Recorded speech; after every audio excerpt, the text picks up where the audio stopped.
Welcome to Good Humans podcast. Gwyn Williams, how you going, mate? I'm going great. Thanks, Cooper. Great to be spending a half day with you. I know, it's really exciting. We tried to catch up a couple of weeks ago for this chat. I was in Magnetic Island. You were here at home on the Sunshine Coast, and maybe the universe stuffed up the Wi-Fi a little bit. And I was like, hey, I feel terrible that I've taken your time and we have to reschedule. And you're like, not a worry. Yeah, we'll do it when the time's right. And I'm here up on the Sunshine Coast doing a bit of work, and you're like, come check out my beautiful place here. What's this mountain called? This is Mountain Injury. Mountain Injury. Yeah. Sitting at the bottom of a beautiful mountain, and come to check out your space and have a great chat.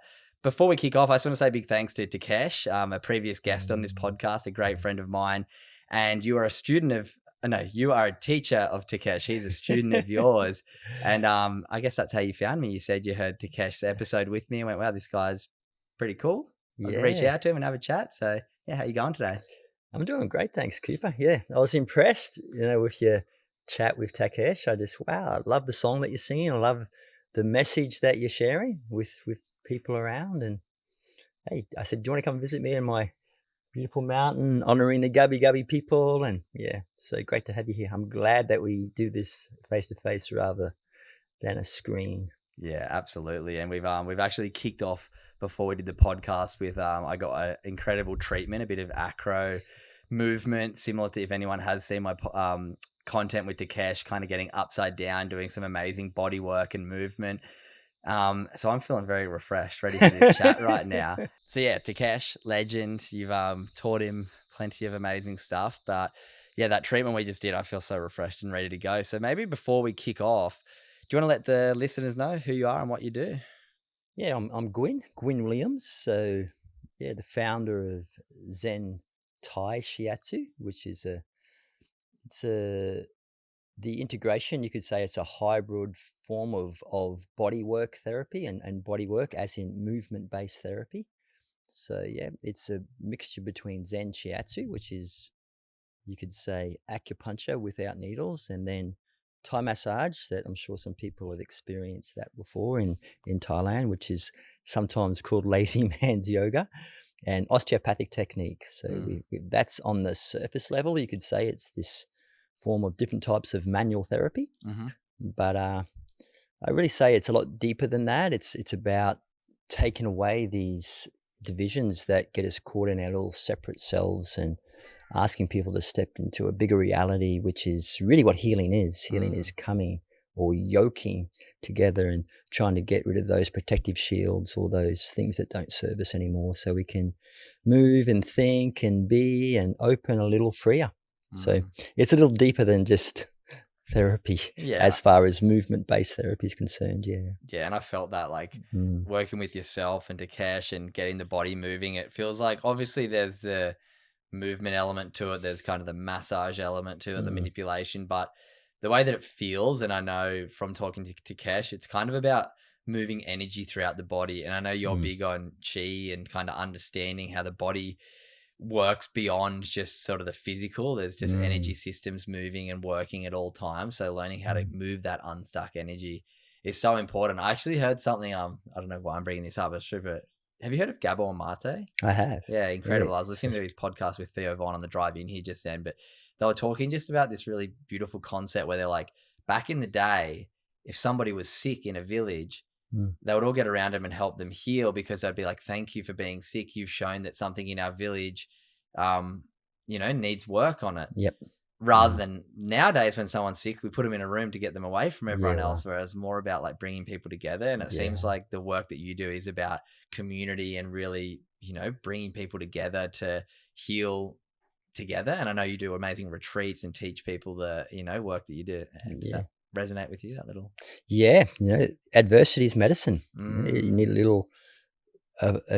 little courageous spirit. Thank you, Gabor Mate, to jump into that, to say, wow, I'm going to use this obstacle as medicine to take me to next evolution, rather than push it away and resist it. And then usually it persists, rather than go, what's life talking to me right now? What's it saying?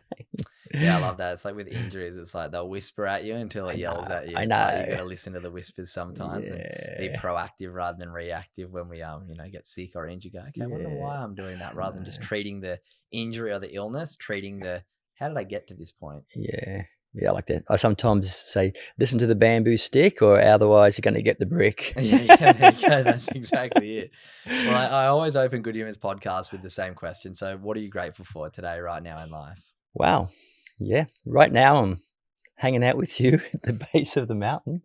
So that's really special. I'm grateful that I get up to breathe today, really. It's a celebration of human life. So every day I get up and see a sunrise and see a blue sky or even a grey sky, I go, wow, I'm amongst this gift we call a human life. So yeah, went and had a meditation with my dear friend out the back here this morning and went surfing with my son, and now I'm sitting in the sun with you. So there's 3 great things already. Life's pretty bloody good. Yeah, I ran a school workshop I was telling you before this, which was really nice, with a bunch of kids talking about the environment and mental health. And then I caught up with a girl who's about to start working with me, Lauren, which was great. And now I get to sit at the base of the mountain and have a good old chat with you after that incredible treatment too. So this is going to be a really fun chat. I think it's really interesting if people, like, I guess, see a photo of you or hear the way you talk, they think this guy must have grown up in this spiritual household and, lived in a monk monastery and got to the life that he's living like that. But I know, because we had a brief, 15-minute conversation, a little bit about the start of your story. So we're going to go on a bit of a journey to understand how you got to this point of being, this still present man who's teaching people how to, get the most out of themselves, but also helping manipulate people's bodies and minds to live a full life is probably the best way that you'll describe what you do, really, because a lot of us aren't living a full life. So let's go back to the start. Where'd you grow up? What do I need to know about your upbringing to understand a bit more about Gwyn? Yeah. Fortunate to be here now from the path that I've walked for the last over 5.5 decades. So I actually was what we call the 10-pound pom. I actually came across on a boat in the late 60s. I can't remember a single thing about it because I was 5 months old. But yeah, we came in with my 2 brothers and mum and dad into Acacia Ridge, which is on the suburbs of Brisbane. Little rough, if you like, blue-collared suburb. And we lived on the outskirts of Acacia Ridge. So we had this bush block. So we were the place everyone went to just have some fun. We had air rifles and push bikes and motorbikes and, doing all the crazy things that you're told not to do, all that sort of stuff. So all the kids from the suburbs would come and hang out in our place, and we'd be putting all these dare games on each other and see what can we do. And lots of people got hurt, but it was incredible fun. It was a lot of fun. And then 2 sisters came into the equation in that trip there. So it was 2 brothers, I'm in the middle, and 2 sisters beneath me. And everything was pretty rosy. It was great. Living you could say a white picket fence out in the bush with no shoes, and Queensland, pretty special. And then at 12 years old, I suppose it sort of got flipped on its lid to a certain degree. I didn't, as a 12-year-old, you don't really know, but my mum obviously wasn't happy in the relationship. So she sort of said to us, I'm leaving, I'm moving on. And she said, where you coming? You staying with your dad, or you come with me? And I said, well, I'm not going anywhere, as a stubborn 12-year-old, where the whole world evolves around you. So yeah, that was it. Came home for one day, and mum was gone with my 2 sisters, and I was there with dad and 2 brothers. So it was okay. Let's roll our sleeves up. It's the boys now. So that was sort of felt that was manageable. And then about 6 months into that, that's where it sort of got really thrown on its back, where I got a knock on the door, and it can even still feel like it was yesterday. This, where there's 2 policemen at the door, waking us up with torches in our face. Sorry, boys, but your dad's not coming home, and he'd been killed in a car accident. So that was a pretty hard pill to swallow. It was a hard pill to swallow at that stage, as a 12-year-old, and going, really? So, for a couple of years, it was like I was in a heavy dream, like a nightmare, and you're trying to pinch yourself and say, I want to wake up out of this one. It's not working. And so, yeah, there was lots of anger, there was fighting with life, and once you start fighting with life, you're going to lose because that's the way it is. So there was a lot of anger, and then just like blaming and shaming and doing all those sorts of things. So you could say from 12 to probably 15, I was really reckless, you could say. And, and obviously mum came back and she just offered pure love and probably had some guilt around what had happened, but she just did her best. And slowly things started to heal, really. It took some time, but slowly I started to digest what had happened and, realized that my dad wasn't going to walk through the door, realized it wasn't a nightmare, and there was a life that I needed to start stepping into. And really was it going to be a victim-based life, or was it something that I was going to embrace and move on from? So there's some great people that stepped into my life. There was martial arts, there was surfing, there was spirituality actually that really started to help me move through that understanding. How'd you find that at a young age? Because I feel like a lot of people find it a lot later in life, spirituality and kind of understanding that there's more to life than this physical world. Yeah. I suppose I was really confused that something so beautiful can also be so brutal. So I was really confused. So I said, really, is this really the end?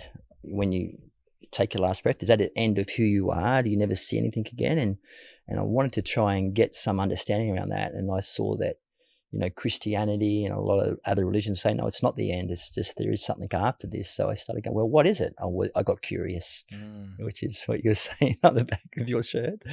And one of my friends' father was a minister.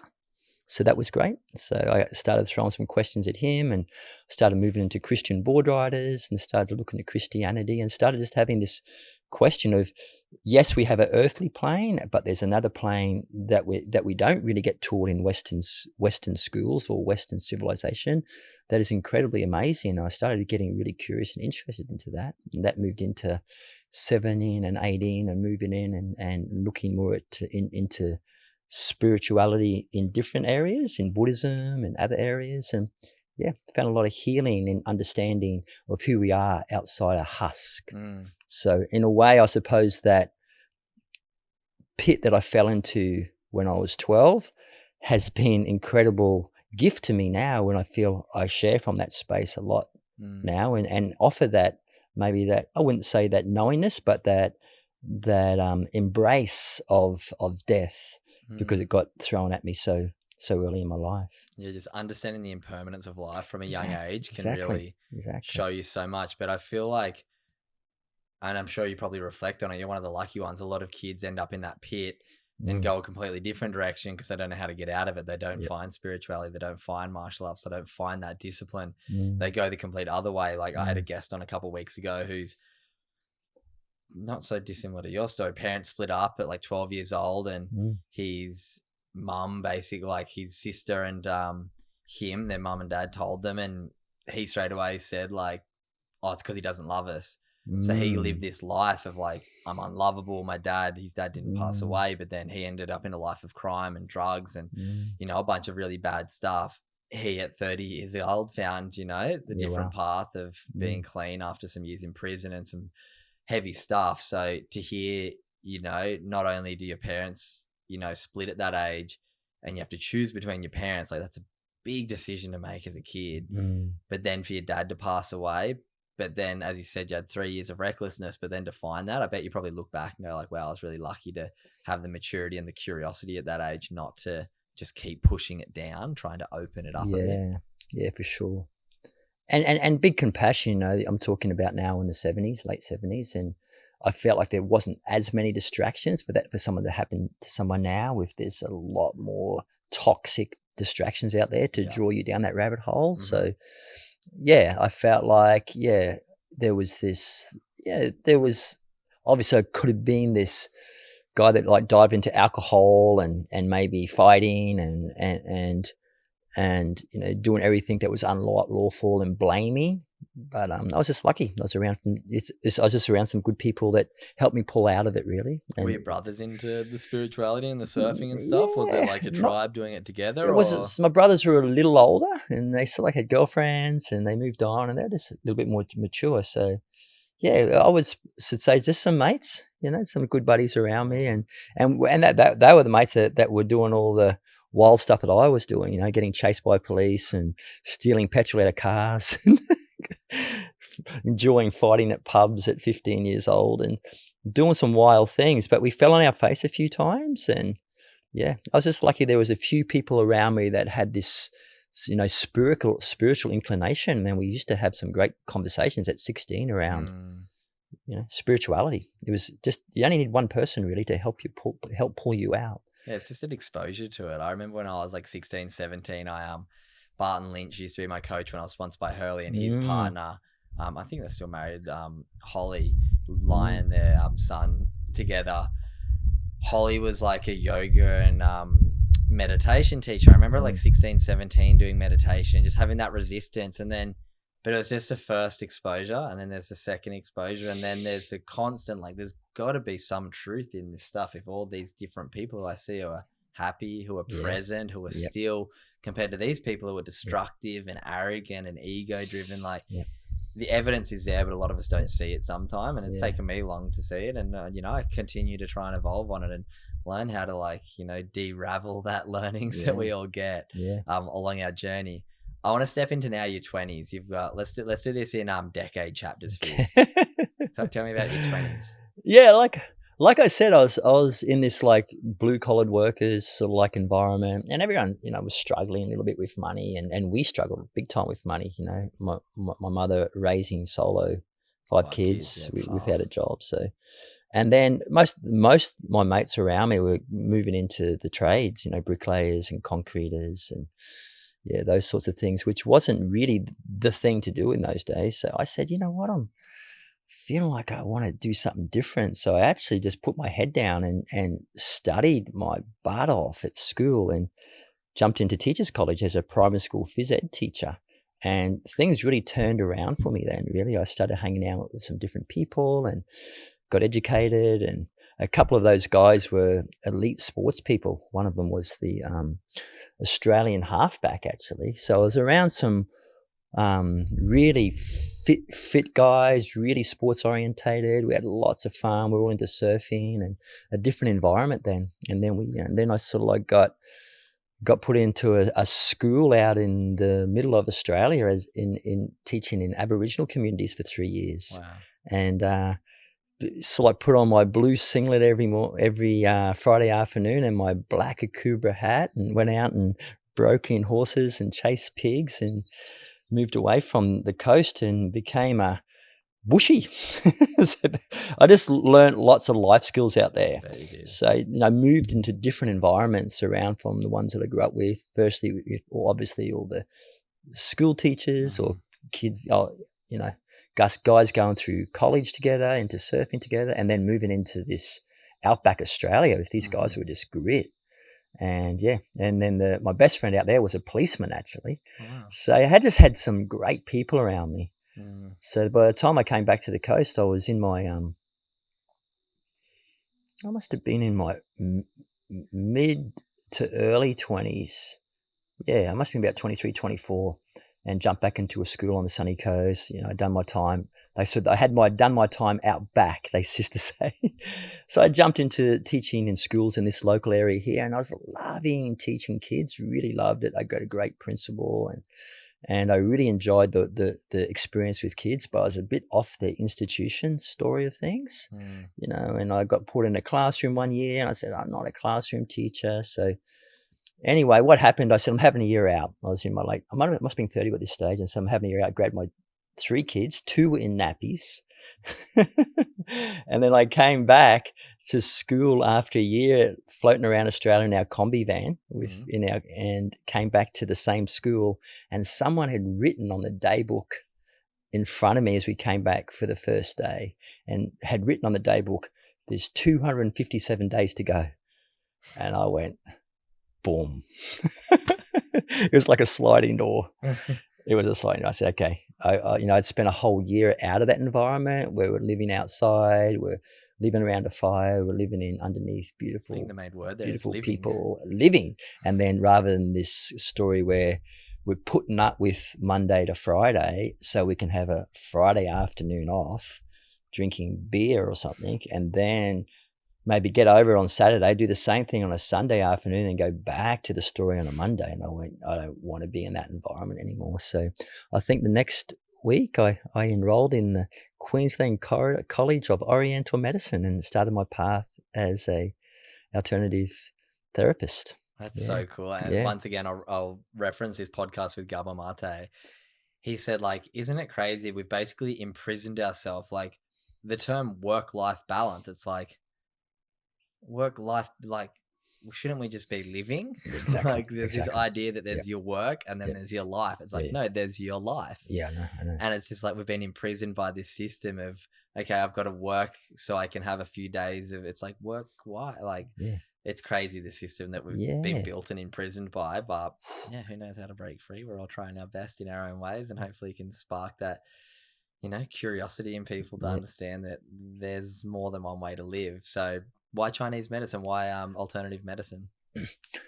Well, I had a session that was great off a friend that was renting our little cabin off us, actually. And I went to the mirror at the end of the session, and I saw that both my eyes were looking exactly the same. If you look in the mirror, you'll notice that one eye is slightly dilated. And I just looked and I said, wow. And I just felt incredibly centered. So I said, what was that thing that I got off you? She said it was a Zen Shiatsu session. So I went to where the guy that had taught her, he was the guy running the college, and met him. He was a Kung Fu teacher, Tai Chi teacher, and it was all based around yin and yang and all this basically principles and philosophy that I'd already spent, 10 years, 15 years at that stage studying as a martial arts student. So, wow, this is the one. This is the one. It was just like sitting there for me, is rather than using the same principles to fight or combat, this is the principle being used to heal. So it felt like it was this, from one door closing, hello, 257 days to go, and meeting this guy, one door opening, and that was it. He inspired me as a teacher. And then I said, yeah, this is my path. I just got super passionate. I came home from that first day of meeting him, and Guy just said I was just beaming. Guy is my wife, by the way, or Janine in those days. And she just said I was beaming. So she said, don't even think twice about it. This is where you're going. And so, yeah, I stayed teaching. I had to stay teaching in a monetary sense for the next 10 years, but I just started sliding out of that system into this system. So teaching 4 days a week, and the next year 3 days a week, and slowly the teaching thing just became something I did on the side. And amazing. This great alternative therapy that became something that I created by myself became a great gift. But yeah. It's so special. I want to talk just quickly now on these principles that you kind of referred to that cross over from, martial arts to Eastern medicine. I guess it's just like Eastern philosophies, really. Like the Western world's a lot less developed, I'd say, spiritually. It's almost like we bypassed the spiritual side and went to the logical brain in the Western world. So what are some of the principles? You mentioned yin and yang. Like, I just know there's going to be a few people listening. I have a bit of an idea, but I know, like, let's imagine somebody's like, what is this person talking about? What were the principles that drew you to Eastern medicine and martial arts? Yeah, well, I think the best thing that it reminds us about is that we're interconnected. And when we can tap into the interconnected conversation that we have with life, if we have with each other, we can maximize our potential. We can maximize what we call our energy. In it's called chi. In yoga, it's called prana, but it's basically your life force. And then if you can tap into these rules, if you like, that it's shown to us by nature, yin yang, if we can tap into that, our potential is going to be maximized, and our longevity, if you like, not so much, I'd say not so much about your lifespan, but your health span. They're two different things. How much you actually live. Yeah. That, and everyone's got their hand up for that. Your health span will be really increased. So that's what really will lure people in. And that's simple principles. They're very simple principles. As simple as talking and listening, getting that one right. If you're a person that's talking all the time, you're just expending all the time. There's too much yang. If the person is only listening, only listening, you could say it's too much yin. You could say you're sitting in a stagnant pool. So it's really important that we listen. Yeah. And it's good that we share our thoughts and our views and our perspective as well, and getting that thing right. So there's a classic example of balance, and you could probably see it in a day. There's midnight and there's midday, and there's all the things in between. So that's teaching us as well. There's a time that we need to rest and stop and be quiet. And there's a time that we need to strive and be sharp and be focused and be alert in the world of doing. And then in between those two things, there's an expansion phase, which is you see in spring, we're expanding and we're moving. That's the early morning type phase. And there's also a contracting phase that you could say is sunset, where we just go inward. And there's a very simple, I think digestible sort of like version of yin yang in action, and can we play that game as well? You know. And I think you described it so well. You went from like the conversation starter stuff, and Sam Corlett, who you said's friends with your son, the actor who was on the podcast a couple of weeks ago, he had a beautiful saying that I loved. He said, "We need to seek to understand before we seek to be understood." Great. And I was like, perfect. It reminds me of a great quote by this other guy, Ben Crow. Sorry, I almost forgot his name. Ben Crow, yeah. He says, "Be interested, not interesting." It's great. I'm like, it's like we all seek to share because we're the main character in all of our lives, but it's a dance. It's about trying to find that yin and yang. And I love how you described like everything we're actually doing has that flow of midnight to midday, morning to afternoon. Everything is this flow of energy, and trying to like let it flow, almost like when we did that session, like I described to you. It's about moving energy through your body and not having anything stagnant. Life should be this flowing river rather than this dam and then letting it go. It's no, it's about the flow. So let's talk about now that chapter where you're working, winding it back as a teacher, but then also probably going deep into your learning. What were some of the things you learned through that period before you got into full-time work as again, like we've shared earlier, I just meet great people that inspire you. And one of the things I started moving into Thailand. I spent 12 years in Thailand. Wow. But not full time. I'd go there for every February. I put my hand. I said, I'm going to be a student in Thailand underneath the Thai masters. And for the last 6 years, I was actually teaching over there alongside some incredible therapists. But I had some great lessons and messages there. I'd go over there with my student robes on, and I want to train with the masters. You know, I'm going to bring back all this great material. And I'd come back with some great stuff. Sometimes I'd get really just hammered with my ego. It was really showing me what such a beginner I was. But there was a couple of great people I met over there, because it's always who you meet. One was a French osteopath that was combining osteopathy with Thai massage. So it was all manual therapy on the floor. And he really expanded my lens as a structural therapist, because before him, I was really just talking around pressure points and energy lines, and yang getting stuck in the head and yin getting pooled in the belly. And it was all this woohoo type stuff, which was sometimes hard to talk to with clients. But when I started hanging out with the world of osteopathy, which is, if some people are not sure about it, it's like physiotherapy, it's structural therapy. It's things you can see. I'm talking about ligaments and muscles and tendons. What I see osteo is like the dissection between chiropractor and physiotherapist. Yeah, it's great. Exactly. Yeah. So then it was just this whole new palette. I said, you're kidding me. And I fell in love with this world. I nearly came back and did a 6-year osteopathic degree. I nearly did. But one osteopath from Melbourne who I was treating during this journey says, don't worry about it, Gwynny. You're getting it all through a different way. So that was a great gift, running into him and then teaching alongside him as well.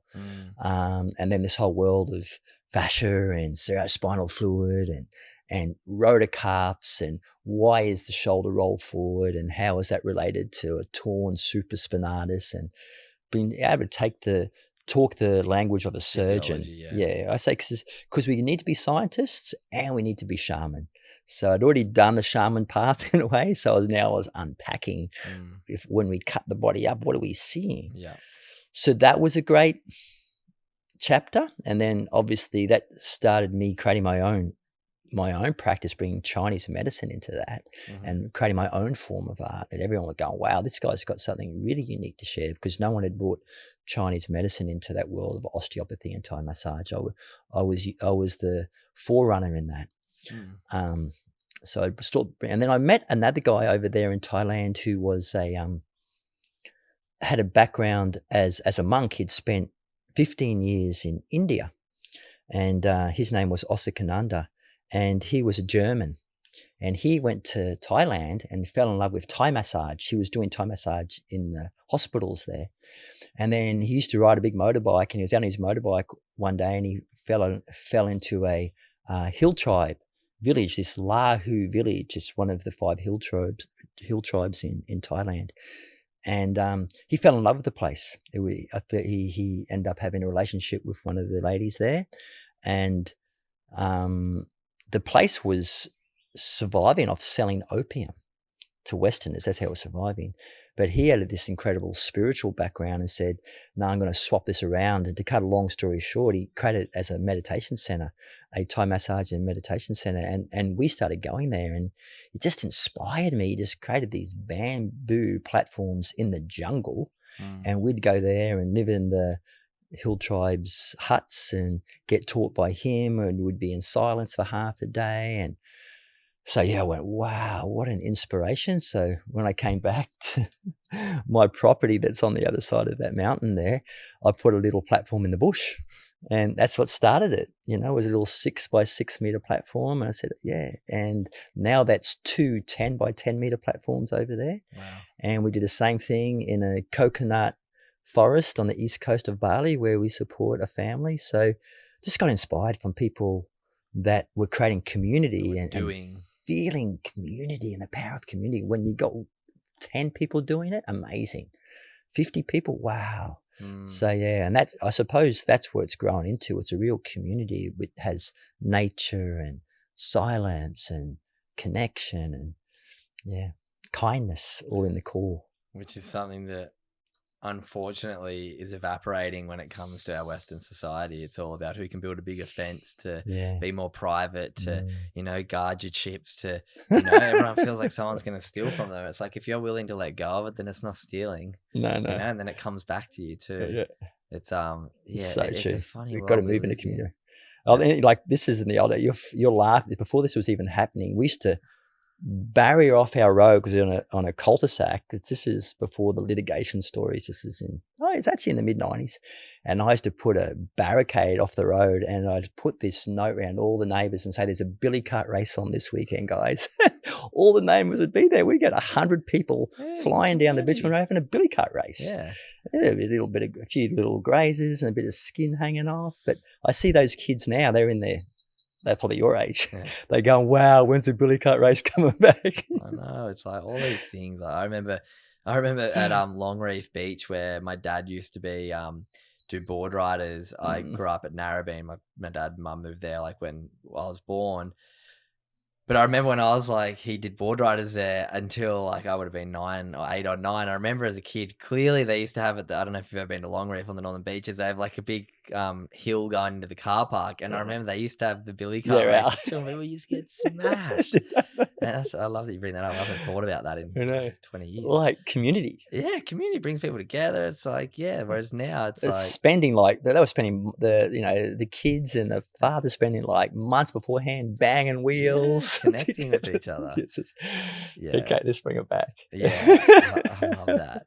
I want to talk about now, if somebody does come to this beautiful place here where we are right now, or does want to come and learn from you, learn your teachings, what sort of what are the courses that you offer to people? What are the sessions that you offer people? Obviously there's what I did today, sort of one-on-one treatment, but then I know you do like yoga here on certain days. Like what's the world that you're living in here? Well, on the other side of the mountain, if I jumped over that bush there, it's only 500 meters away, but there's a healing center there where half a dozen students live. Oh, amazing. So people live over there. Live there, They look after the place there. We've got a prayer wheel in the middle of the place there. It's full of incredibly great people. From all around the world that come to... there's some people come and hang out there. We do 5 or 6 public classes there a week. Yeah. Some are singing. Most of them are yoga. I share a bit more of an active yoga class there, which is, I try and get out of not calling it the world of yoga. I call it movement-based therapy, but it is based around yoga asana, but it's got some qigong in it, which is a little different. It's got some animal movement. It's like movement therapy, but very similar to yoga asana. It's the class that I teach is quite active. I have lots of teachers that come to my class.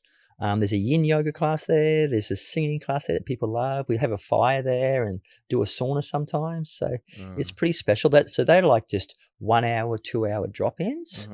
And then usually once a month, I'll do a 4-day class there, which is for people that want to move down the therapist path. So they're either training with me like Takesh was to be a therapist with like 500 hours behind them, or they could just be doing a therapy program over there, which is like a condensed version. It's like a little stepstone. It's a little 4-day class where you get a basic sequence that you can go and play with. You were telling me that actually just before about some guy that came and did that who was, you wouldn't expect to have really loved it, and he just was so engaged. Like, I reckon I might try and come and do that 4-day thing and just further the knowledge. So many walks there. I have like I said, he was a barrister. I have tradies there. I have the guy from, have 65-year-olds there to 15-year-old there. It's all inclusive is what I love about it. And it's a lot about community. It's a lot about sharing. I say when you come there, the first thing I say to them, it's a grieving circle. And they say, grieving? They go, really, I don't know about where you're grieving. I say, you got to let it all go. Grieving your old self. You got to grieve. Step into the new. Yeah. You're either grieving, you've grieved, which is both those are healthy, or you haven't grieved yet. And that's that protection. Holding on, pushing it down. Yeah. I want it to be this way. I want it to stay the same. And that's a fight.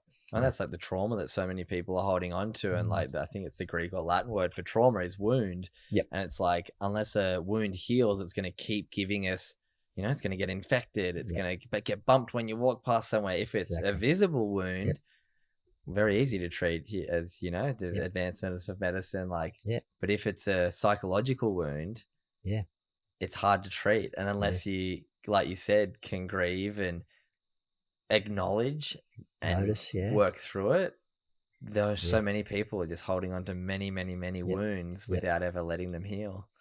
So, some of the reasons why is it's doesn't feel safe for them.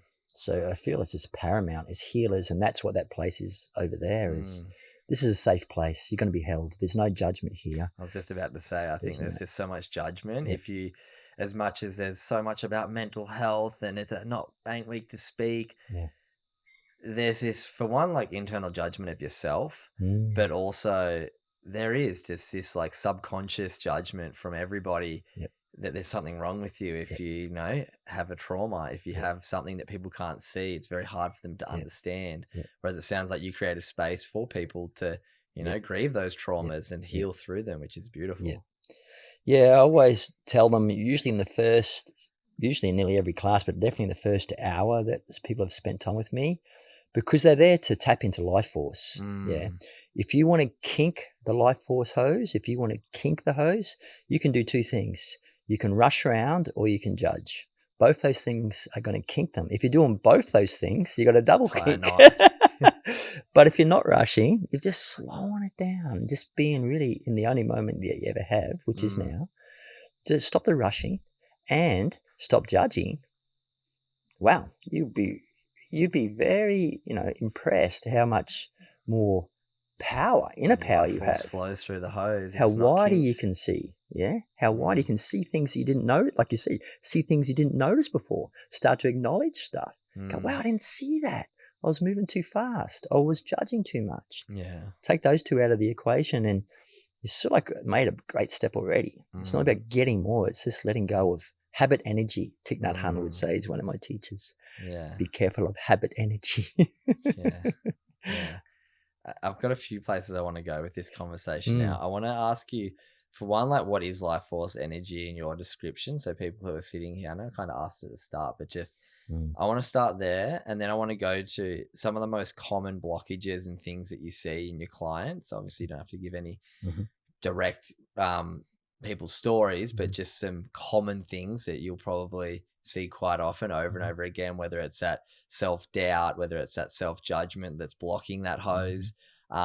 And then I want to go into talking about the handful of different modalities that you use to treat and help people like unkink that hose. So let's start with like, what is life force energy and why are so many people not tapping into it?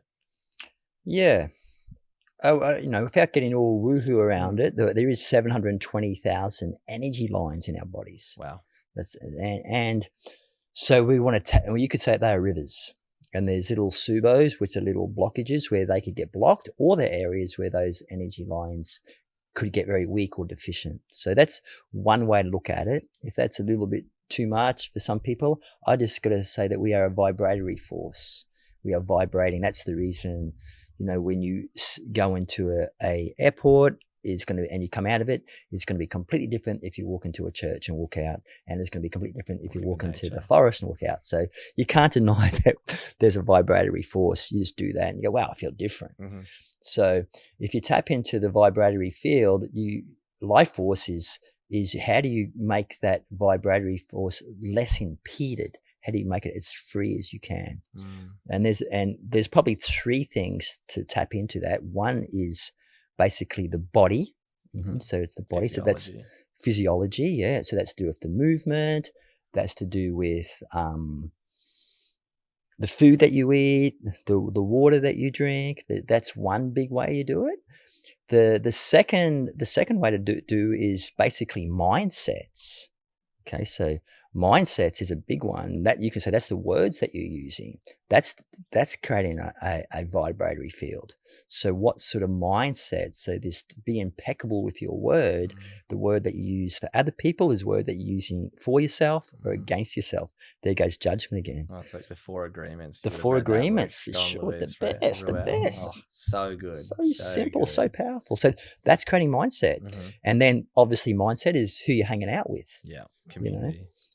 Community is big mindset. Who do you, the vibrations. What do you? Yeah, for sure. That's all to do with your mindset, and also having that strength not to believe your thoughts. If you start believing your thoughts, then you inhabit energy. Then you go. You could say question your thoughts. This staying curious or being curious, beautiful thing. I love that. There's an awesome psychologist over in the States called Nicola Pera. She calls herself the holistic psychologist, and I read her book. I can't remember what it's called. But anyway, I'd already been like exposed to this idea of metacognition, understanding like you are not your thoughts. We can witness our thoughts, and very often they're untrue, they're unhelpful. We wouldn't speak to our worst enemy the way we speak to ourselves quite often. So that exposed me to this concept of like you are not your thoughts, which is a great, like that's the first thing. It's like, let's took a backpack off with like a fucking weight belt in it. Sure. But then the further of that, which I really love, which really helped me even more, is she says, you're also not your self-beliefs. You weren't born with self-beliefs. They've all been learned, so they can all be unlearned. So if you see someone who doesn't have low self-worth and you have a low self-worth, there's no reason why you can't feel like them too. It's unlearning the self-beliefs and acknowledging that you are not your thoughts. Exactly. And the backpack is the place I'm going to. The backpack is emotional baggage, and that's a big one. So 95% of the emotional baggage is from thoughts. But there is 5 and sometimes 10% that comes from, I had a car accident, I lost a dog, or I had this horrific moment in my life, and that can be emotional baggage as well. So that's to say you've got to be committed to really see it, to free it, because you don't want to walk around with a backpack. That's reflected in your posture. And then again, that's going back to the life force story. You can't be a vibratory beacon if you've got a backpack on. Yeah. So how do you take that off? And yeah, that's just connecting to a bigger field. So they're the 3 I would say is tap into life, looking at your body, looking at your mind, and then looking at the emotional body. And there's a lot of heart stuff in emotional body. So when we belong, when we can feel our hearts really safe, when we feel that we connect, emotional energy gets really freed up. This is what Gabor Mate's into big time, and changing people's physiology through recognizing the emotional story. Yeah, I watched a great video on Instagram a couple of days ago where this person, it was about like forgiveness and apologies, which this ties into this idea of that emotional baggage that we carry around. Like so often, and this is probably more common than not common, somebody wrongs somebody, and they stay angry at them basically forever. No, that person's a dickhead. Fuck them. That's like putting a rock in your backpack. That person's forgotten that they've even wronged you. So you're carrying around that, and then somebody else wrongs you, and you go, "Nah, fuck that person." You put another rock in your back. Eventually, like all these people, everybody gets wronged. But you're the one carrying around all the emotional baggage of being wronged. And then you can go, you know what? I forgive that person. Take the rock out. Bang. I don't have to carry that shit anymore. I forgive that person. Bang. And it's like my dad's big on quotes. He always wakes up in the middle of the night and gets some of these quotes. And you'll love this. One of his is he's like, apologies clear the mind, but forgiveness cleanses the soul. I love that. Isn't that beautiful? I love it. It's That's great. so nice. So like, I think that just comes under this idea of unblocking that hose and, you know, giving people that opportunity to just go, you know what, let life flow rather than let blockages happen. And we all just put up all these walls and roadblocks. It's like, how do we get rid of them? And that's what I feel like work in this Eastern medicine space and doing stuff with you and Dakesh has really helped me with is, you know, and I feel like I'm already on my way to that path. But it's just how can you unlock more of those kinks of those, you know, 720,000 rivers we have running through us? It's like, how can we like, you know, make them all connect rather than blocking them all off? It's wild, isn't it? Yeah. So, I love what you're saying. Yeah, the indigenous cultures say no sticky business. You know, don't carry don't carry the stuff. Why? You're actually disservicing yourself and everyone around you. Thinking about other people's thinking. Absolutely. Let's now go into the second part, what I mentioned before. So now we understand what chi, life force energy is, unblocking, letting go, opening up. What are some of the most common things you see with clients? Let's call like your average Western world clients, because I'm sure you do get some amazing people who are very open to letting go, but I'm sure they still hold on to a lot of stuff too. But for let's call it like your average client who might be a little bit skeptical on this stuff that comes in to do a session with you. What are some of the most common challenges that they bring you when it comes to their physical, their emotional, and their what was the other one we said, and their mental? So I you know, it's very hard. The first one I usually say is adrenals. And remember that the issue affects the tissue. So I always say that the issue affects the tissue. So you might see the adrenals, which the issue is just they're not switching off, they're staying on, they're in flight and fight. Now it moves into the tissue.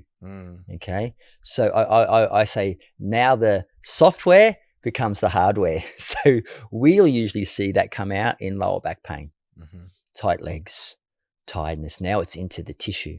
But in the software, it's just that your adrenals aren't switching off. They're always on. And we're caught in this world of accumulation and this world of striving. And to be successful, you've got to have lots of stuff, which is a load of garbage. But when we get sold that, so then we're just accelerator. And then, so that's the biggest one I see, adrenals. And then it gets played out in mainly lower back pain, but also in nervous systems imbalance, flight and fight stories. Then the tissue starts to get hardened because it can't remain soft, because it's like a electrical car spinning around and doesn't know when to stop. So that's like, I've been training for 25 years. I am yet to put my hands on someone that hasn't got a little bit of adrenal fatigue. Obviously, there's different layers of that.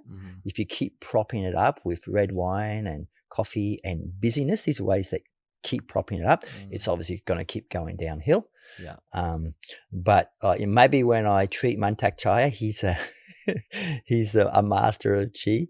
So maybe I'll feel someone that has got good adrenals. Healthy. I wouldn't say good. It's not a good word to have, but we just turn to, I call it the bank account. We turn to put the credit rather than debit. So that's the big one. I see the other one more so now with this disconnection, and that comes up with restlessness. Comes in with posture. So when you get restless, you get insecure. The shoulders roll forward, lots of tension in the upper traps, and then the shoulders rolling forward. Now you've got shoulder problems, quite often headaches. So that's been around in the last 4 or 5 years a lot more because of the device story, the COVID story, the world chaos story, people continually plugging into this media story of the world's going to implode. So there's a lot of protection and insecurity. So I see that playing out in tissues, in shoulder problems, neck problems, headaches, and posture problems, neck problems. That's a big one as well. So now again, the the software moving into the hardware, whether this is very vulnerable, it's very opening, but it also can be, wow, if I'm going to walk around the world, could be a rock and roll story. So yeah, that's very common. And then obviously the digestive story is tricky as well. The food one, and that plays out because the food becomes your blood, and then people get blood deficient. So that's common. And people, I wouldn't say it's so much the choices that people have around food, because people are starting to get a bit more conscious. It's how they do food. You need to eat food and only eat food. If you're eating food and looking at a device, it's not what you eat, it's what you digest. You're not digesting food. You need to be putting some green around you, moving into something that's quiet and peaceful, and then having your porridge, or then having your food, and being around people that you love when you're eating food, or just environments that make you relax. Eating food in front of a TV, I'm sad to say, is a sign of toxicity. Yeah. And I'm a sucker for that. I'll completely agree. I've grown up on that. Dinner, the TV turned down while we're eating dinner, but the TV's still on. And I haven't had a TV in my house for the last couple of years. I haven't had a dishwasher in my house for the last couple of years, a microwave in my house for the last couple of years. I'm trying to pull back. Like you said, it's all about accumulation. It's like we don't stop and ask why. Life's about living, not working to accumulate stuff to take once again, that podcast, I'll keep referring to it. It's just so interesting because it's like, why are we trying to accumulate so that then we can have time off? It's that great story of a guy goes to a village and sees this man fishing, and he goes out each day and comes back and feeds his family with the fish. And he's like, oh, you're so good at catching fish. Why don't you get a bigger boat? And he goes, well, why? And he's like, because then you could catch more fish and you could feed the village. And then he'd say, why? And he'd be like, well, because then you can expand and feed the next village and make this money. And then you can eventually just stay at home with your family. And he's like, to what? Go and get fish for my family like I already do right now. And it's like we've been told this lie that we need to accumulate to be happy. And it's like, well, wait a second. Really, our biology as humans for far, far, far longer has been about building community and connection, not about accumulation. So it's trying to unlearn. There's these, I don't know if you've read this recent book of Robin Sharma's of the 8 aspects of wealth. Very powerful. I've been sharing that. The 5 a.m. club. That's great. But he's got great. And I've sort of unpacked him a little bit because I love to unpack stuff a bit more. And there's 4 that are quite, if you like, internal or for your selflessness. Because you have to be selfish to be selfless. So there's 4 that are a little bit more selfless, and there's 4 that are a little bit more selfish. So there's 4 that's sort of tapping into you and I would say creating a root system, and there's 4 that's about your canopy. So the 4 that are about your root system for you is money, because we need money. You need to make some money out of your podcast. We need that, but it's one of 8. Podcast doesn't make any money. I don't know. If anyone wants to sponsor the podcast, I haven't had a sponsor. I had a great run with the rep. I love those guys. Really? I'll find a new.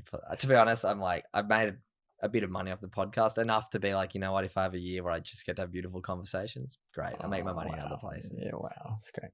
But let's put some money into his fund for his podcast. I make my money in other places. It'll be great to find some sponsors. But so it's money. It is a play. We can't you discard money. You don't get to make the choices that we make. I've got to put petrol in my car. Money growth. We need to be growing. I need to be a different person next week for sure, and a different person in 10 years. We need to be growing. I need to have my health for sure, and I need to have a craft. So your craft obviously is your surfing. So it's do things that light you up. I think my craft now is my speaking. You're speaking for sure. Have conversations. Yeah, for me too. I love to surf, and I love connecting with people. My craft is connecting with people, having conscious conversations. So that the 4 that if you do for yourself. So you've got a solid anchor. And then you can move into the 4 wealth aspects, which are important, because if you've got a good root system and you've got a bit of a spindle coming out of the earth, it's a waste of a life. You've got a healthy tree, there's plenty of fruits to give out. If you've got an unhealthy tree, there's going to be no fruits to share. Exactly. And if you have the big canopy and no root system, if you're not doing those things, it's going to topple. tree won't last for long. No. So the other 4 is impact, obviously. Family, sometimes they can get missed in, you and I have communities around us, and I'm a little guilty for that 10 years ago. Too. Yeah, sometimes the closest people to you that need help are the hardest ones to help because you can help everyone else, but it's quite hard actually to help the people closest to you sometimes with the sharings that you have. Because they know you from your probably past life before you've learnt this stuff and find it really hard to connect with the new version of you, the growth version of you. Which is okay. Sometimes your family needs to be your family and your work needs to be its work. Yeah. Your families. They're the ones that are going to be singing your praises and doing your legacy at your eulogy. And they know your underpants that you wear. They know everything. And that's, my family is really important to me. Yeah. Community. I love, because there's community. There's being around environments that you lift.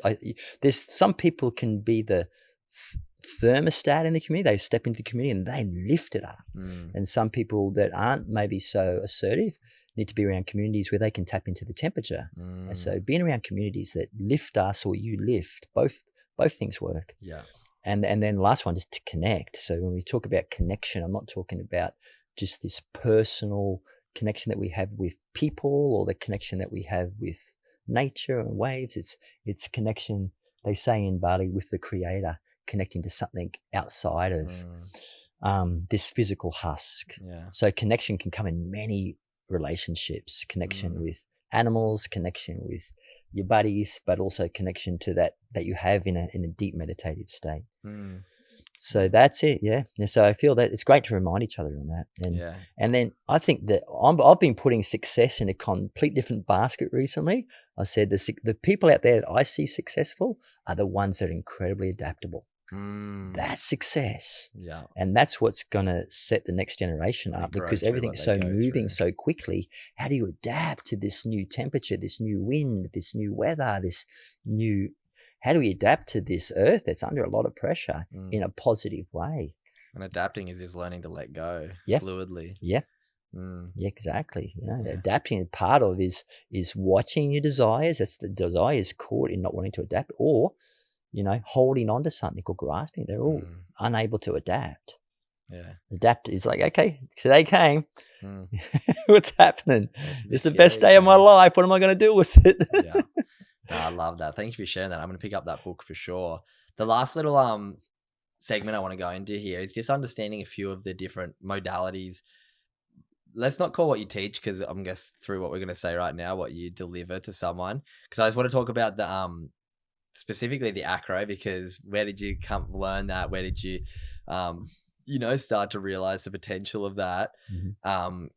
Because anyone who's listening right now, head over to my Instagram page because there'll be a video of Gwyn getting me upside down, doing some amazing body movements and just, using gravity to move my body and manipulate it in interesting ways. And fire it, I felt great ever since getting it an hour ago. So do you want to explain, let's go the 3 main modalities of someone coming to get a treatment with you? Because I know there's a bunch of cool stomach work that very rarely have I ever had anyone except for Takesh do. And I'm like, these organs in our stomach and in our chest are operating overtime every single day of our life forever. And there's very ever, not that it needs manipulation, but ever any giving back to it. And that was something else that I've loved doing with Takesh. We didn't get to do it today because I just ate, so it wouldn't have been too comfortable today. But do you want to explain maybe a little bit about the stomach work, a bit about the acro, and then maybe one other thing that you do? Yeah. Some people know me as the pirate because I say I want to steal all the treasures from around the world and share them with you, and I encourage you to do the same. I encourage everyone to do the same. That's how I feel too. Yeah, let's just go on that for a second. I'm not the expert in anything, but I learn all these things and try and mold it into my perception of it and then share it in a way that maybe other people will understand my perception of it. Yep, I really get that. And some people are challenged by that because they feel like you're not respecting tradition. I say, well, I fully respect the tradition of traditional Thai massage and the founders and the Buddhist beliefs behind it and the Japanese history of Zen Shiatsu. So I respect yoga and all these things, but I'm into evolving and hybrid forms. So I'm always up for anything that comes and really touches me that I see deep therapy in. So most of my stuff is based around the 5 elements. which is earth, which is a bit of the yin yang story, earth and metal and water and wood and fire, and how they all sync together. But what we see in a healing modality, that we need the earth element. You need to create a safe space to start with, and we create a safe environment, and then we can encourage the person to let go, stop thinking and let go, and then we can reinvent or a different posture or an unfixated way of being. Unblock those 720,000 rivers running through us. Yeah, I don't say we're fixing things, we're unfixing things. And so things can flow freely. So you go back to this, you could say this creative, unimpeded flow of energy. That's what we're heading towards. So anything that brings that in. So when I met Acro Yoga, I was teaching the founder of Acro Yoga, beautiful friend called Jason Nima, who was he's actually an Olympic cheerleader. He's an incredible acrobat. So I met him in Thailand, and he was our student learning Thai massage of us. And part of the exchange is that he showed us Acro Yoga and basically put me upside down on his feet. And I just went to a place that I hadn't been. Basically, I'd been teaching body work for 15 years at that stage. And I went, wow. So that year I was in California becoming an Acro Yoga teacher. And there's a lot of parts of Acro Yoga people may have seen, of the solar practice, which is a little bit more circusy and performance. And there's many aspects of it, but I was interested in the lunar part of it, which is the person on the top, which was you in this case, being completely passive, and me allowing that body completely surrender, and me getting that, especially that spaciousness that happens in the spine at the beginning. You can't get that through anything else. That's every little vertebral body gets a little bit more space, and then we start breathing together, head relaxes, so everything gets a deeper level of relaxation that you can do on the ground. I've got to be careful. When I first did it, I came back when I got strong enough, I was flying everyone. And for some people, it's a little premature. It's putting people upside down on your feet, and they've been controlling their body for 20 years, and you put them upside down and say, breathe with me, brother. They might go, I don't know what you're talking about. They can't let go. So it's I found over the years, there's a few people that it's not for. But most people, if you can sink them into the breath and open them and get them to relax and let go of that nervous system holding, it's going to be a great therapy. Lengthening of the spine, putting the spine in different positions that you can't do on the floor, so flexion and extension. Great opening through the front, as you see in yours. The opening through the front is hard to get in body work, and you can see in that suspension when you open through the front. Again, the front softens, the front opens. There's a lot of healing, energetic and emotional healing in that, because I'm being that support person for your back. The only way we can flow with a bit of shaking, it's like, okay, the bit of sediment, it's flowing again. And rocking, rocking's great. What do you do when the baby cries? It's like you don't talk to it. You don't talk. You shake it up and you rock it around. You find the spots, and great for diagnosis as well, because when you're upside down, I can go, okay, what is the shape of the spine? Where is it? Misaligned. Where is it misaligned? Where is it hanging on? And it's, as a therapist, you have to have a reasonable amount of shoulder strength. You may see that in the session. So it's not for everyone. Surfers and rock climbers, they usually naturally gravitate to it because it's already in their bodies. The other people have to usually work with it. Amazing. So that's a big part. Obviously, stomach work. You cannot do lower back therapy without addressing the stomach, which most people are. I've had hundreds of massages and I've only ever had 2 stomach bits of work, and they're both by Takesh. It's not an option really. I say the secrets are hiding in the front. You've got all the tension of the organs lower back here. is actually from your abdomen and your organ tension. And experienced therapists that I've trained, that have done longer programs with me, will come in and actually palpate the psoas muscle, which is a deep postural muscle in the body that affects the thoracic and lumbar and pelvis and legs, and puts those 3 together.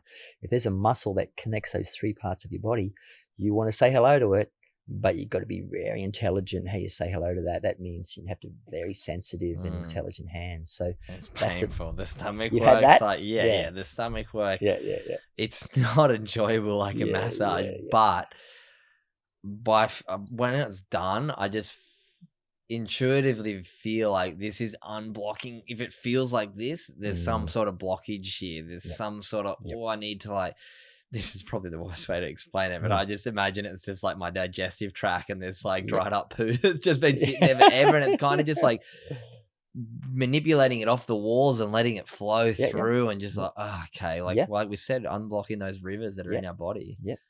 As simple as that, even the world of naturopathy will agree, the colon and where the problems are. I've had a colonic one, so that was an experience. Wow, And then the colon, again, in an emotional issue, is about holding on, which is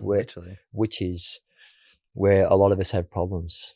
We're holding on because we don't feel safe. So I keep saying, let's make the person feel safe. Put them upside down on your feet. Breathe together. Breathe together. I interviewed a sexologist too, and she's like, when somebody feels safe, they're going to let go and have a far better experience. So that's there. So the belly work, and obviously, the world of Zen Shiatsu is deeply entwined, which is pressure points. So pressure points are subos. So you could say, if we look at the rivers, they're ponds. Like the junction points. The junction points or ponds. And usually those subos, if they're not happy, are going to be stuck, dammed, or they can be empty. So a smart acupuncturist is putting a needle in there to either disperse the pond or fill back up the pond. Fill it up, and that's the real depth of work. Because a clever therapist will come to a subo and go, "Well, this needs energy, not my energy, but it needs some energy to move through it to invigorate the river. Doesn't need any dispersing." Yeah, wow. If you have someone with an autoimmune disease, which is pretty intense, there's very little stuck energy. Most of it is empty. Yeah, wow. I think that I'm hope that conceptualized a lot of that for people listening, because for me, I just had so many unlocks of like just visualizing stuff in a different way. Obviously, it's not rivers running through your body, but if you can visualize it like that, maybe you can like intuitively, okay, how do I get that flowing energy? How do I not have that stuckness, that tightness, whether it is mental, physical, or emotional? All of them can have blockages, and all of them can have releases too. I sometimes say people to digest it, just sometimes look at in blood, because blood can be free flowing. Sometimes blood coagulates, and sometimes blood is very deficient. There's no flow. So they can think of it in that terms, in a blood flow, and a coagulation is a stagnation, and then a lack of flow would be an emptiness. But it's also good to look at it through adrenals. Remember that a lot of issues happen not because our adrenals are blocked, it's because our adrenals are they are weak. Because they're always on. Now they're really weak. There's no power. Think about it like a hose. It's you leave it on for a long time, lose its flow, and then it'll start dripping. No pressure. So that's really what we're talking about. You leave it on the whole time, it starts to drip.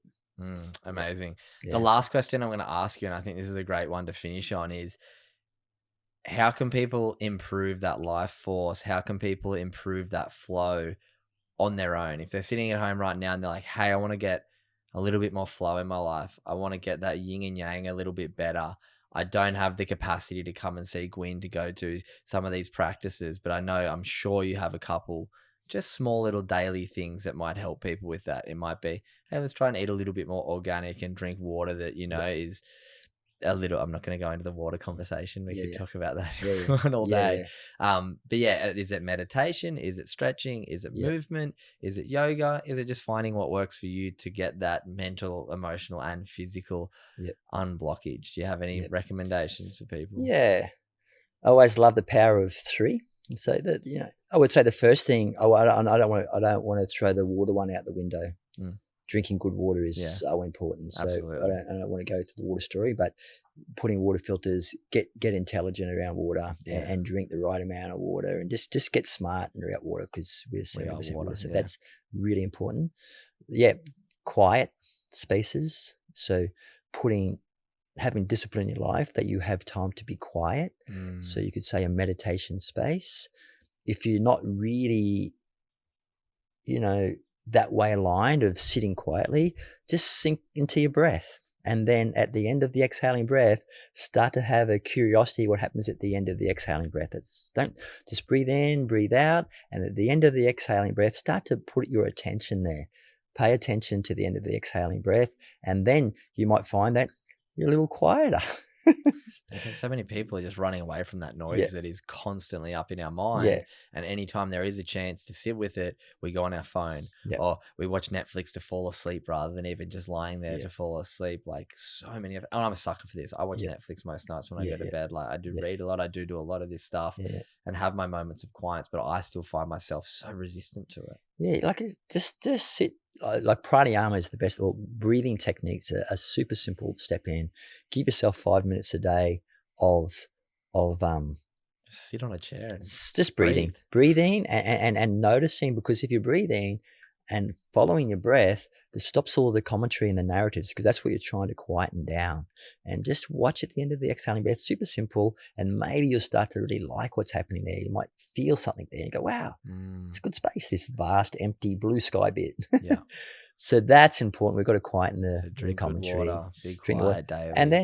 I suppose the other one is that I would say have consistency around the things that fuel you. Because there's different things that fuel different people, but I think people know what fuels them, whether it's an exercise story or it's it's spending time with someone they really love, or it's dancing. It's things that bring you great joy and prana, and put that on top of your list.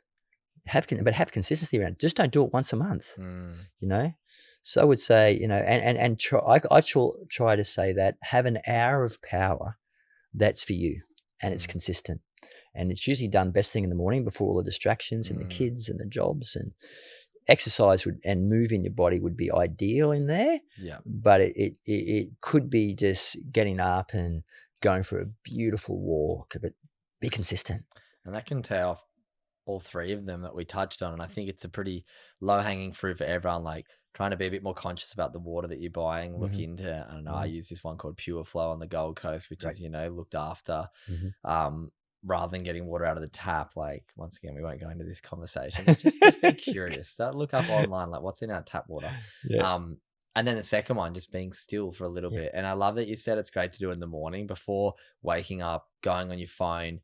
You've absorbed all of this information straight away into your brain after this like brain state that you come out of sleep. Like let that be the time to slowly build your energy up for the day. Or you get this spike, and then that's why we get tired throughout the day. I know for me it happens all the time. Whereas those days where you wake up, you have some good water, a bit of time that's quiet, a bit of energy, bit of sunlight, bit of nature.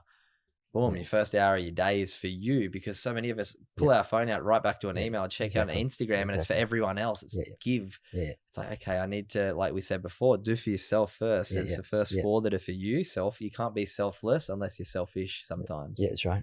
And that's what I say. Like if you do something really consistently in the first part of your day that just lights you up, like turns that light bulb on, because there's no other joy than having an impact on somebody else. You won't find any other joy like Service. It's incredible. But if you aren't a light bulb, that you've done something for yourself first, whatever it is, going for a surf, going for a bike ride, whether it's just like hanging out and listening to some beautiful music. So you step into the day lit up, being that thermostat, it's just going to ripple.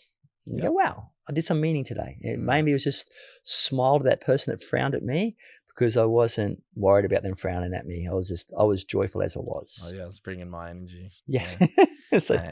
I've loved all of this chat. I've loved getting to come and check out your beautiful property here. I feel so, at peace after our incredible session. I really felt like the, energy was flowing throughout this whole conversation. So I really appreciate inviting me to your home and sharing your knowledge and wisdom with not only myself right now in person, but all the people who will listen to this conversation. So if you do enjoy today's chat, do us a huge favor. Share it around on your socials, share it with your friends, share it with your family. If you found any of the information valuable, it's so important to share it, because hey, if you got something out of it, imagine if you get to share it with your friends and they got something out of it. There's your service. How great is that? So make sure if you enjoyed today's chat or it unlocked any new perspectives, you get this conversation spread out, because I think it's going to do a lot of value. I know it's done a lot for me, and I know it can for so many of you. So mate, it's been amazing to have this chat. I do finish the podcast with the same question for everyone. So what does being a good human mean to Gwyn Williams?